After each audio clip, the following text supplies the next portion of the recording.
नमो अर्हन्ताणं नमो सिद्धाणं नमो आयरीयाणं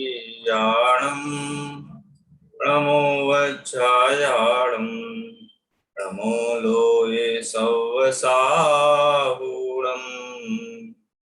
वन्दितु सव्वसिद्धे दोमचलमणोभवं गदिं पत्ते वोच्छामि समय पाहुड मिणमो सुध केवली गणिदम। ग्रंथाधिराज समय सार के कर्ता कर्म अधिकार के अंतिम कलशों के ऊपर अपनी चर्चा अभी चल रही है। इन कलशों में आचार्य अमृतचंद्र देव ने कर्ता कर्म के संबंध में जीव की जो भ्रांति है वो दूर हुई है और उसके बाद निष्कर्ष रूप में कुछ तथ्य कुछ बिंदु प्रस्तुत किए हैं। पिछली कक्षा में हमने चर्चा की थी 98 नंबर के कलश पे, जिसमें ये कहा गया था कि कर्ता कर्मणि नास्ति, कर्ता का कर्म में प्रवेश नहीं है या कर्म में नहीं होता है। कर्ता माने जीव और कर्म माने पुद्गल। पुद्गल में जीव का प्रवेश नहीं होता है और कर्मापि तत्कर्तरी, और पुद्गल कर्म भी ज्ञान स्वभावी जीव में प्रवेश नहीं करता। द्वंद्वम प्रतिषिध्यते, इनका जो द्वंद्व है इनका प्रतिषेध जाने पर, माने इन दोनों के संबंध में भी जो भ्रांति है वो भ्रांति का निराकरण हो जाने पर, समाधान हो जाने पर इन दोनों के बीच में कर्ता कर्मपना कैसे सिद्ध हो सकता है, अर्थात सिद्ध नहीं हो सकता है। ज्ञाता ज्ञाता में रहता है, कर्म कर्म में रहता है और ज्ञाता ज्ञाता में सदा व्यक्त है। पुद्गल कर्म कर्माण वर्गणा रूप परिणमित होता हुआ उसमें व्यक्त है। माने ये बहुत स्पष्ट बात है, साधारण सी बात है। जब ये लोक में प्रश्न उठे कि घड़ा किसने बनाया, यह परिणमति स कर्ता सूत्र आप लगाइए तो एकदम स्पष्ट हो जाता है कि मिट्टी घड़े रूप परिणमित हुई है। जीव कर्म रूप परिणमित नहीं हुआ, इसलिए वो उसका कर्ता नहीं है। लेकिन कार्य कारण व्यवस्था में अनवही कारणों और कार्य माने कारण के होने पर कार्य होता है, तो निमित्त रूप कारण को भी वस्तु व्यवस्था में बताया गया है।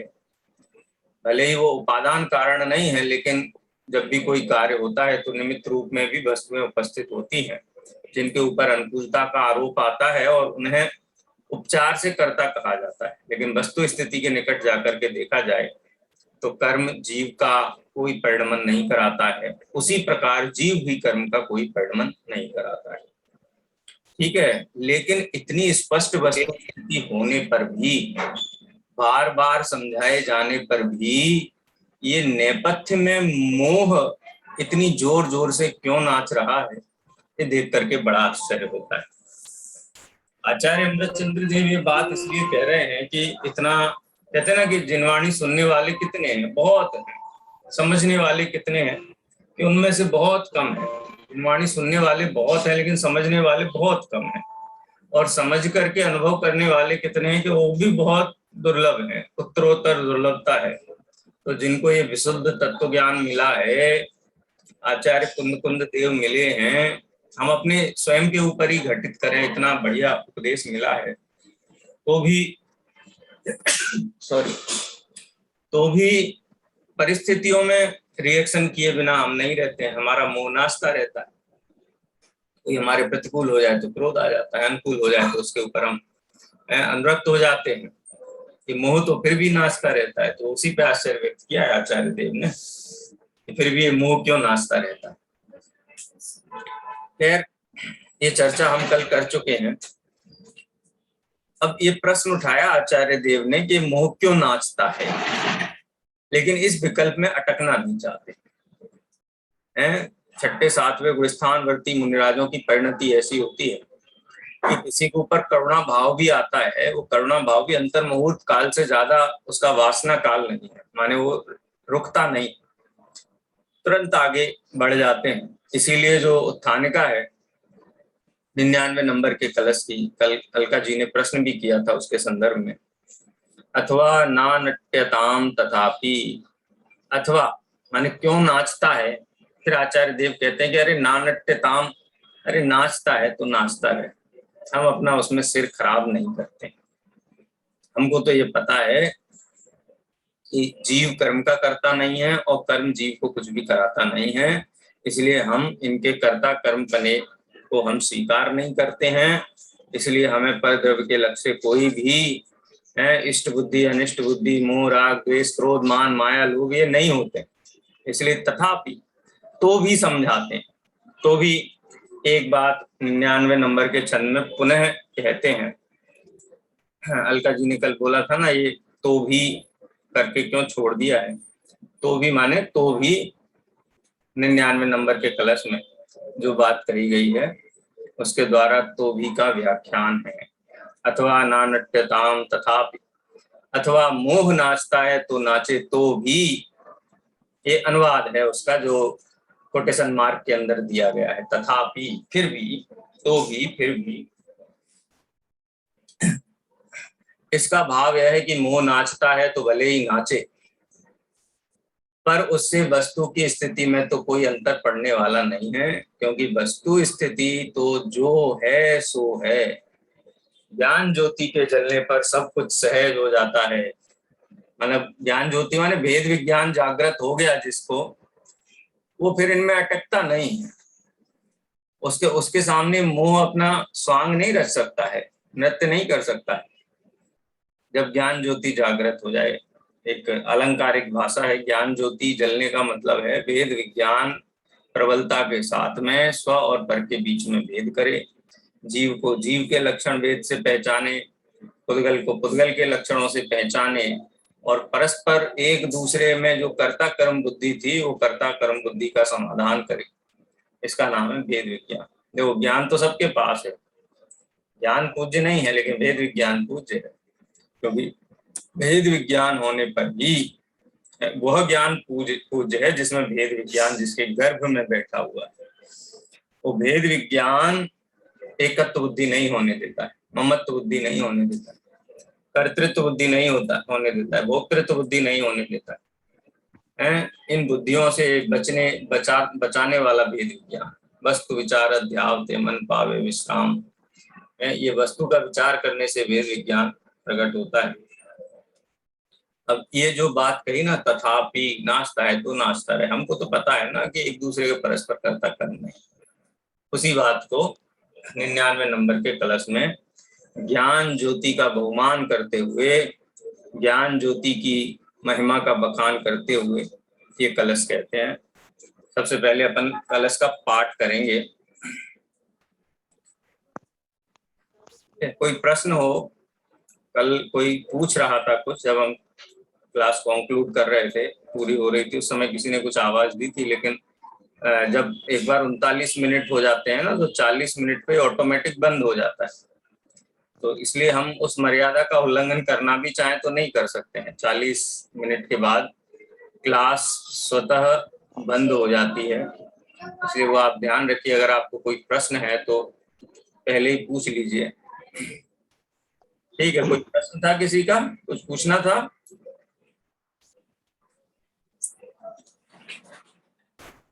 तो आगे बढ़ते हैं, कलश का पाठ करेंगे।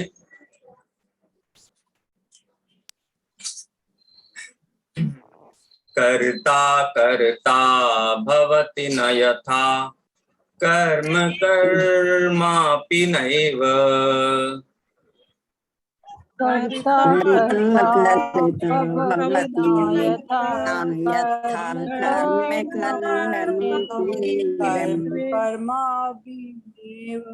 ज्ञानं ज्ञानं भवति च यथा पुद्गलः पुद्गलोऽपि,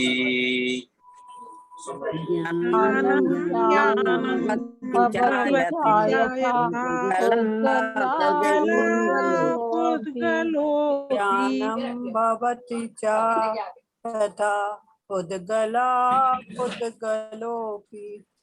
ज्ञान ज्योतिर्ज्वलतिमचलम व्यक्तमन्तस्तथोच्चैः ज्ञान ज्योतिर्ज्वलितमचलं व्यक्तमतां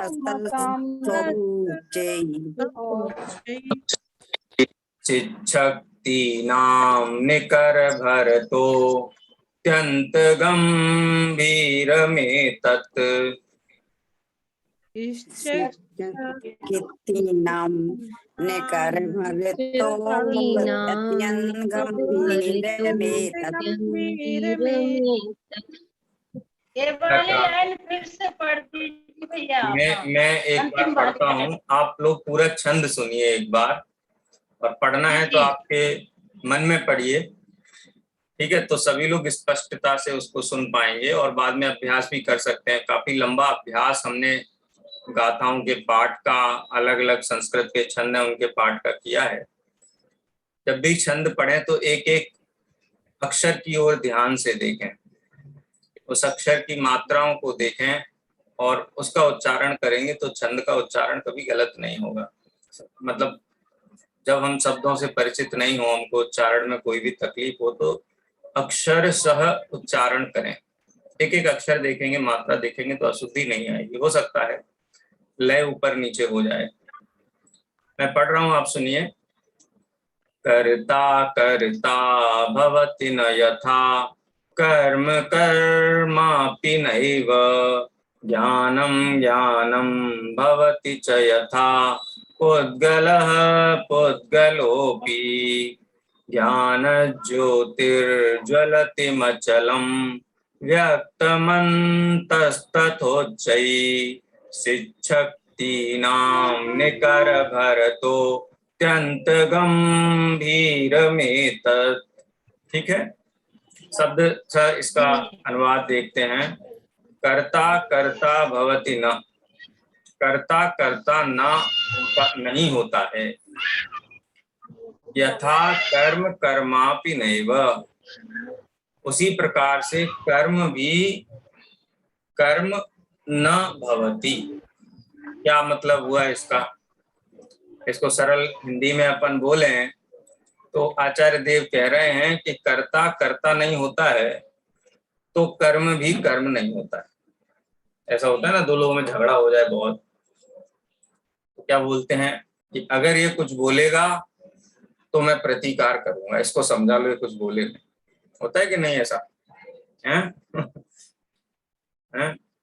अगर ये कुछ बोलेगा तो मैं बोलूंगा, ये चुप रहेगा तो मैं चुप रहूंगा। ये समझ लो कर्म और जीव के बीच में यही ठनी हुई है।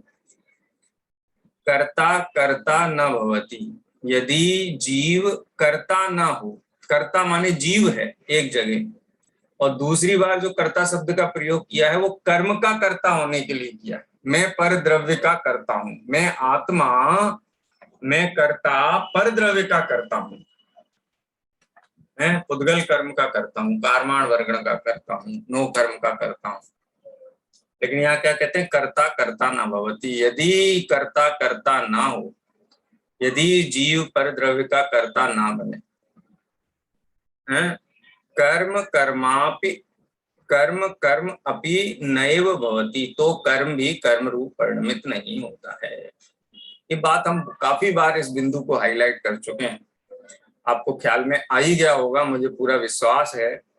लेकिन फिर भी मैं कहता हूँ अपने संतोष के लिए, एक बार फिर से कहता हूँ, कोई भी पर द्रव्य है उसको देख करके अच्छा है ऐसा रिएक्शन आया, ये बुरा है ऐसा रिएक्शन आया, या मैं इसमें कुछ कर सकता हूँ, मैं इसमें कुछ करूं, मैं इसका कर्ता बनूं, मैं इसका भोक्ता बनूं, इस प्रकार का जो कर्ता बुद्धि जब तक आती है पर द्रव्य के लक्ष्य से, और ये क्यों आती है? ये तभी आती है जब ये जीव को ये अज्ञान है कि मैं पर में कुछ कर सकता हूँ। आपसे कहा जाए कि ये वज्र की दीवार है, इसमें खींच के मुक्का मारो टूट जाएगी, बोलो कितने लोग मानने को तैयार होंगे? तब कहेंगे हमको पता है, बेवकूफ मत बनाओ, एक मुक्का मारेंगे तो हमारी उंगलियां टूट जाएंगी, हमको पता है, हम नहीं मारेंगे। इसी प्रकार से ज्ञानी जीवों को ये पक्का निर्णय हुआ है युक्ति के अवलंबन से, आगम के अभ्यास से, अपनी अनुभूति से, कि मैं पर द्रव्य में कुछ भी नहीं कर सकता, इसलिए मैं करता नहीं। मैं करता हूँ माने मैं ज्ञान स्वभावी आत्मा हूँ, लेकिन करता नहीं हूँ माने इन पर द्रव्यों का करता नहीं। तो क्या होता है, कर्म कर्मापि नैव, तब पुद्गल कर्म भी कर्म रूप परिणमित नहीं होते हैं। यही अंतर है ना। लाइन ख्याल में आई उषा जी? ठीक है ना। कर्ता परद्रव्य का कर्ता स्वयं को ना माने तो कर्म भी कर्माण पुद्गल भी कर्माण वर्गणा रूप परिणमित नहीं होता है। क्या होता है फिर, ज्ञानम ज्ञानम भवति, ज्ञान ज्ञान में रहता है, ज्ञान ज्ञान का करता रहता है, जीव अपने स्वाभाविक गुण पर्यायों का करता होता है या निर्मल पर्यायों का करता होता है। और पुद्गल पुद्गल पुद्गल रहता है, स्पर्श रसगंधों को परिणमन करता है, पुद्गल पुद्गल रहता है, जीव जीव रहता है। लेकिन जब अज्ञानी जीव पर का कर्ता बनता है तो वो अज्ञान भाव का कर्ता हो जाता है और कर्माण वर्गणा कर्म रूप परिणमित होती है। ज्ञानम ज्ञानम भवति च यथा पुद्गल पुद्गलोपि, ज्ञान ज्ञान रहता है और पुद्गल पुद्गल रहता है। यदि जीव पर का कर्ता नहीं होता है तो पुद्गल भी कर्माण वर्गणा रूप होकर के आश्रव बंध रूप परिणमित नहीं होता है। सरल सी बात है। ज्ञान ज्योतिर्ज्वलति मचलम, अब यहाँ ज्ञान ये ऐसा कैसे हुआ, इसका कर्तापना कैसे छूट गया, अज्ञान भाव कैसे छूट गया?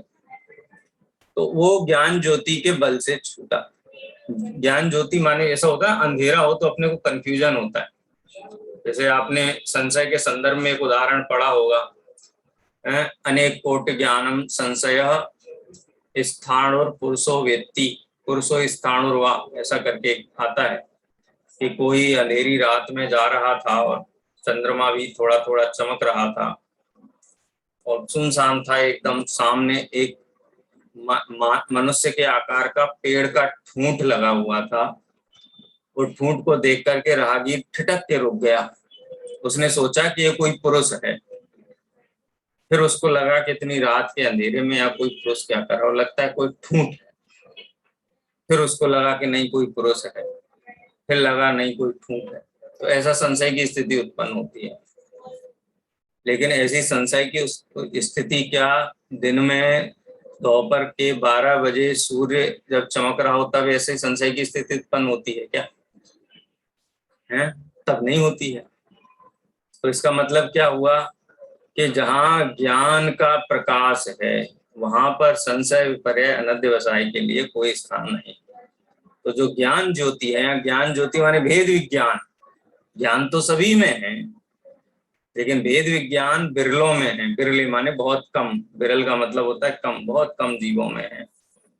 भव्य जीव हैं जिन्हें आत्मा की रुचि जागृत हुई है, जिन्हें संसार के दुखों से भय भाषित हुआ है, जो मुक्त होना चाहते हैं, वो भेद विज्ञान का अभ्यास करते हैं। तो ज्ञान ज्योतिर्ज्वलित, जिनकी ज्ञान ज्योति ज्वलित है, जाज्वल्यमान है। और कैसी जाज्वल्यमान है, ऐसा नहीं कि हवा लगा और बुझ गई। अचलम, निरंतर अचल रूप से, व्यक्तम स्पष्ट रूप से, व्यक्तम अंतः तथोच्चयी, अंतः माने अंदर में, अंतरंग में जिनकी ज्ञान ज्योति अचल रूप से व्यक्त रूप से है, ज्वलित है, जाज्वल्यमान है, प्रकाशमान है। और कैसी है? उच्च।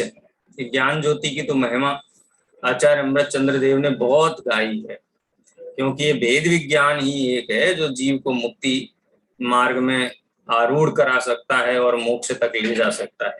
वेद ज्ञान तबलो भलो जबलो मुक्ति न होए, इसीलिए उसकी यहाँ पर उसी का बखान किया गया है।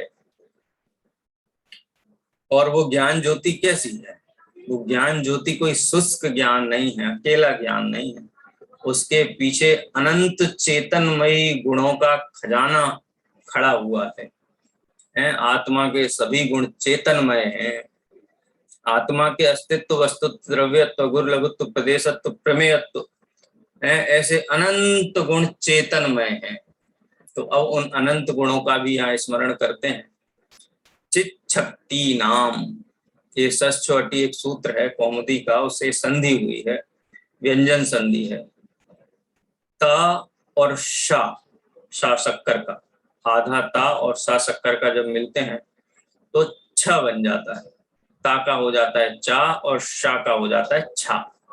तो चित शक्ति नाम लिखा हुआ है ना, चित्त शक्ति नाम, ऐसी है ज्ञान ज्योति। चित्त शक्ति नाम, चैतन्य शक्तियों का विस्तार देखना है तो फिर आप परिशिष्टि में देखिए। 47 शक्तियों का अद्भुत है, आकर्षक और कहना चाहिए जीव के स्वाभिमान को जागृत कर देने वाला विवरण आचार्य अमृत चंद्र देव ने समय सारात्म ख्याति टीका की परिशिष्टि में दिया हुआ है। यहीं से उन्होंने संकेत देना प्रारंभ कर दिया है कर्ता कर्म अधिकार के इस कलश के माध्यम से। चित शक्ति नाम निकर, निकर माने होता है समूह, आगर, निकर शब्द दिया है ना। चित शक्तियों के समूह से, कितनी शक्तियां हैं? अनंत शक्तियां। लेकिन हमारा श्रुत ज्ञान है, छद्मस्त का ज्ञान है, अनंत शक्तियों को जान नहीं सकता है, लेकिन उसका आभास कर सकता है, उसका अनुमान कर सकता है। चित शक्तियों का जो निकर है, निकर माने समूह है। जैसे आपको 2-4 हीरे दिए जाए, बोले इनको जरा कहीं लेकर के आप दे देना किसी को, तो आप हाँ ठीक है रख लेते हैं। लेकिन समझ लो कि 100 किलो की बोरी में भर करके दिए जाए, बोले लेकर के दे देना, तो बोले बहुत मुश्किल है उठाना। तो निकर भरतो माने इनका जो चित्त शक्तियों का समूह है उससे भरा हुआ है, या उनके भार से नम्र है। कहने का मतलब यहाँ भार से नम्र है, यहाँ कोई नम्रता के अर्थ में या झुकने के अर्थ में नहीं है। कहने का मतलब है अनंत शक्तियां हैं। चित्त शक्ति नाम निकर भरतो, और कैसी शक्तियां हैं वो? अत्यंत गंभीर,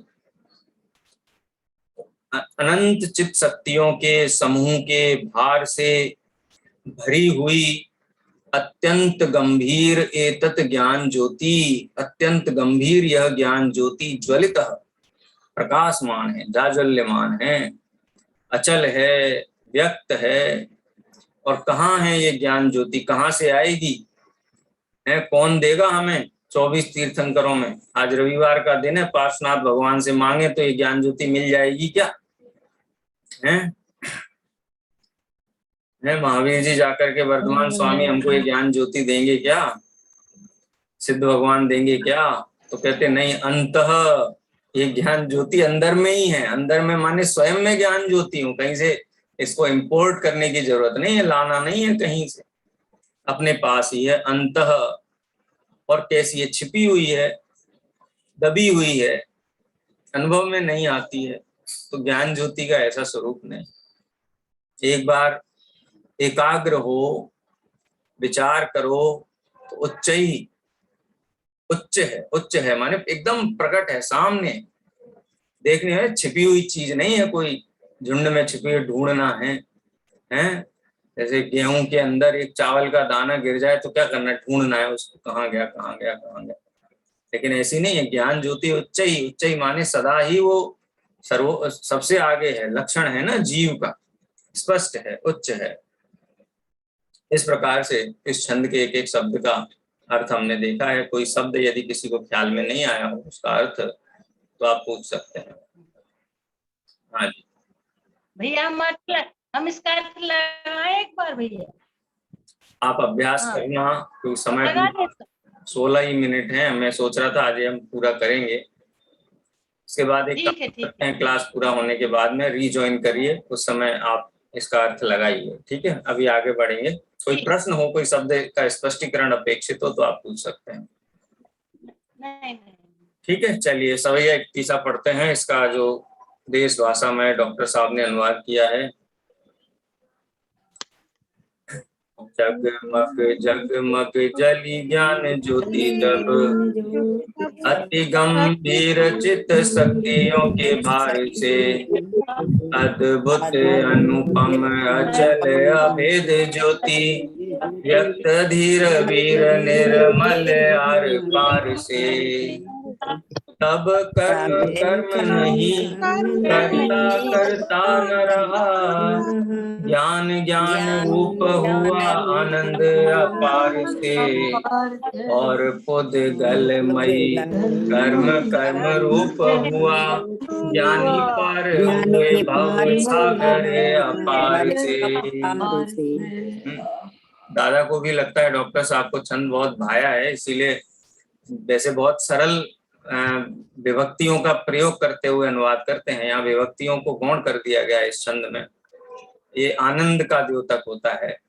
जब आनंद में हम कोई अनुवाद करते हैं तो विभक्तियों का लोप हो जाता है, पदावली सामासिक हो जाती है, अलंकार स्वतः प्रस्फुटित होने लगते हैं। जगमग जगमग जली ज्ञान ज्योति जब, और कैसी है ज्ञान ज्योति, अति गंभीर चित्त शक्तियों के भार से, अद्भुत है, अनुपम है, अचल है, अभेद है, ज्योति व्यक्त है, धीर वीर है, धीर है माने हमेशा टिकी रहती है, वीर है, सर्व प्रकार के मोह शत्रुओं को परास्त करने वाली ज्ञान ज्योति है, इसलिए वीर है। कोई भी द्रव्य उसको मलिन नहीं कर सकता, इसलिए वो ज्ञान ज्योति निर्मल है। ये कहाँ पे निर्मल है? आर पार से, आद्योपांत निर्मल ही निर्मलता उसमें दिखाई देती है। जब इस प्रकार से निर्मल ज्ञान ज्योति का प्रकाश फैलता है, तब कर्म कर्म नहीं माने पुद्गल कर्म रूप परिणमित नहीं होता है, कर्ता करता ना रहा, और जीव है वो अज्ञान भाव रूप परिणमित नहीं होता है, माने कर्ता भाव रूप परिणमित नहीं होता, पर के कर्ता भाव रूप परिणमित नहीं होता है। तो क्या होता है? ज्ञान ज्ञान रूप हुआ। चिच्चिदेव तस्यास्ति नित्यं खलु चिच्चिदेव, एकस्य बद्धो न तथा परस्य, चिति द्वयोर्द्वा पक्षपात, यस्तत्त्ववेदी चित पक्षपात, तस्यास्ति नित्यं खलु चिच्चिदेव। ज्ञान ज्ञान रूप हुआ आनंद अपार से, और पुद्गलमयी कर्म कर्म रूप हुआ। पुद्गल पुद्गल रूप परिणमित होता रहता है। ज्ञानी पार हुए भव सागर अपार से, और एक कर्ता बुद्धि जहाँ छूट गई, फिर संसार में डूबने का तो प्रश्न ही नहीं उठता है। ऊपर तैरता हुआ ज्ञानी संसार से पार उतर जाता है। बहुत सुंदर कलश है। इसका अब जो विश्लेषण है वो अपन पढ़ते हैं, आगे पढ़ेंगे। आराधना दीदी पढ़ेंगे आप। अचल व्यक्त और चित्त शक्तियों के समूह के भार से अत्यंत गंभीर यह ज्ञान ज्योति अंतरंग में उग्रता से इस प्रकार ज्वल्यमान हुई कि जो आत्मा अज्ञान अवस्था में कर्ता होता था वह अब कर्ता नहीं होता, और अज्ञान के निमित्त से जो कर्माण वर्गणा रूप पुद्गल कर्म होता था वह अब कर्म रूप नहीं होता। इस प्रकार ज्ञान ज्ञान रूप ही रहता है तथा पुद्गल पुद्गल द्रव्य ही रहता है। अचल व्यक्त और चैतन्य शक्तियों के भार से अत्यंत गंभीर अनंत गुणात्मक चिन्ह मात्र ज्योति ज्वलमान हुई। ऐसा कहकर यहाँ चिन्ह मात्र ज्योति में द्रव्य गुण पर्याय तीनों को शामिल कर लिया गया है। इस प्रकार यहाँ द्रव्य गुण पर्याय में ज्ञान ज्योति का स्मरण किया गया है, और यह कहा गया है कि जब यह ज्योति उच्चता से उग्रता से जब ज्वल्यमान होती है तब ज्ञान ज्ञान रूप हो जाता है, वह कर्ता नहीं बनता, और पुद्गल पुद्गल रूप रह जाता है, वह कर्म नहीं बनता। इस प्रकार कर्ता कर्म की प्रवृत्ति का अभाव हो जाता है। इस कलश के भाव को भावार्थ में पंडित जयचंद जी छाबड़ा इस प्रकार स्पष्ट करते हैं। जब आत्मा ज्ञानी होता है तब ज्ञानी तो ज्ञान रूप ही परिणमित होता है, पुद्गल कर्म का कर्ता नहीं होता, और पुद्गल पुद्गल ही रहता है, कर्म रूप परिणमित नहीं होता। इस प्रकार यथार्थ ज्ञान होने पर दोनों द्रव्यों के परिणमन में निमित्त नैमित्तिक भाव नहीं होता, ऐसा ज्ञान सम्यक दृष्टि के होता है। इस प्रकार इस कलश में यह स्पष्ट कर दिया गया है कि सम्यक ज्ञान ज्योति के उदय होने पर, आत्मानुभूति होने पर, सम्यक दर्शन हो जाने पर पदार्थ और रागादि भावों में अपनापन नहीं रहता, स्वामित्व नहीं रहता, कर्तृत्व और भोक्तत्व भी नहीं रहता। सहज ज्ञाता दृष्टा भाव प्रकट हो जाता है। यह कर्ता कर्म अधिकार का अंतिम कलश है। अतः इसमें उस ज्ञान ज्योति को पुनः स्मरण किया गया है जिसका स्मरण प्रत्येक अधिकार के आरंभ में किया जाता रहा है। यह अधिकार के अंत का मंगलाचरण है। मंगलाचरण के बारे में कहा गया है कि आदौ मध्यवसाने च मंगलम भासितम बुधे। विद्वान लोगों ने कहा है कि मंगलाचरण कार्य या ग्रंथ की आदि, मध्य और अंत में किया जाना अभिष्ट है। इसी कथन के अनुसार यह एक प्रकार से कर्ता कर्म अधिकार के समापन का मंगलाचरण है। इस कलश में अचल व्यक्त चित्त शक्तियों के भार से अत्यंत गंभीर ज्ञान ज्योति के स्मरण के साथ साथ यह भी स्पष्ट कर दिया गया है कि इस सर आगे बढ़ाइए, मैं इसी में से पढ़ रही हूँ। अच्छा यहीं से पढ़ रहे हैं, ठीक। जी, कि इस ज्ञान ज्योति के प्रकाश में अज्ञान जन्य कर्ता कर्म की प्रवृत्ति का अभाव हो गया है। इस कारण अभी तक जो आत्मा रागादि भावों का कर्ता बनता था, अब वह कर्ता नहीं रहा और अब उसके तत्संबंधी कर्म का बंध भी नहीं होता। अतः कर्म कर्म नहीं रहा, ज्ञान ज्ञान रूप हो गया और पुद्गल कर्म पुद्गल रूप ही रहा। इस प्रकार अज्ञान के नाश होते ही अज्ञान जन्य कर्ता कर्म प्रवृत्ति का भी अभाव हो गया। कर्ता कर्म अधिकार के आरंभ में ही कहा गया था कि जब तक अज्ञान जन्य कर्ता कर्म की प्रवृत्ति है तब तक ज्ञानावरणादि द्रव्य कर्मों का बंध होता है, और जब यह अज्ञान जन्य कर्ता कर्म की प्रवृत्ति का अभाव हो जाता है तो तत्संबंधी बंध का भी अभाव नियम से हो जाता है। इस बात को अनेक युक्तियों, आगम प्रमाणों एवं अनुभव के आधार पर सिद्ध कर अब अधिकार के अंत में उसी का उपसंहार कर रहे हैं।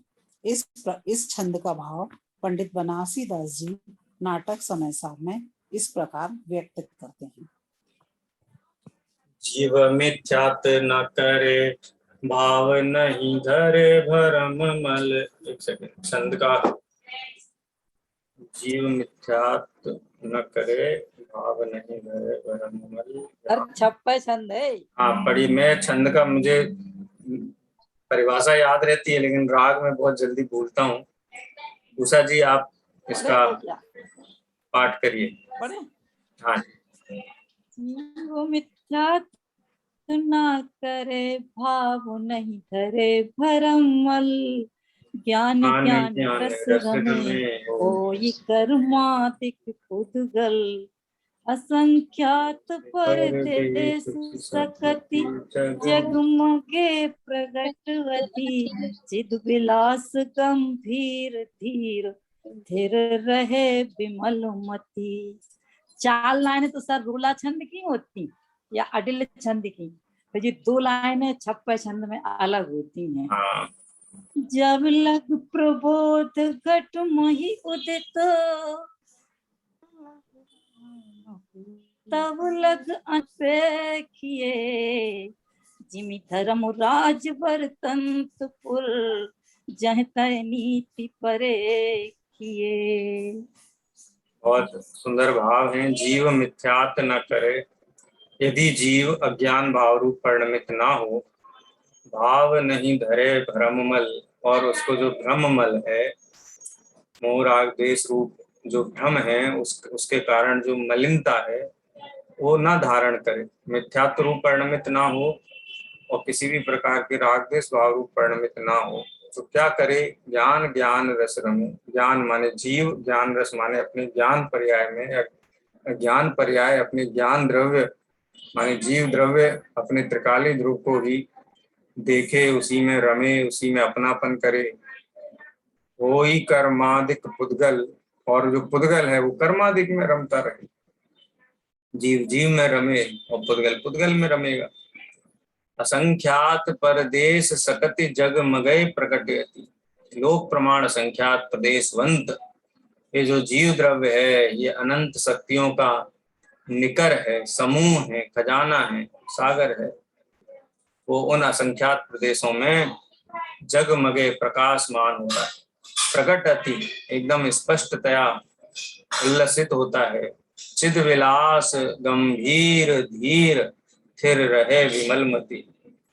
और ऐसा जो ज्ञान ज्योति है, चैतन्य का विलास है, चैतन्य की चैतन्य में पर्याय हैं, वो गंभीर हैं, धीर हैं, स्थिर हैं, अचल कहा ना ऊपर, स्थिर हैं, और विमल अति अत्यंत निर्मल है। अत्यंत गंभीर में तत्व अत्यंत निर्मल है।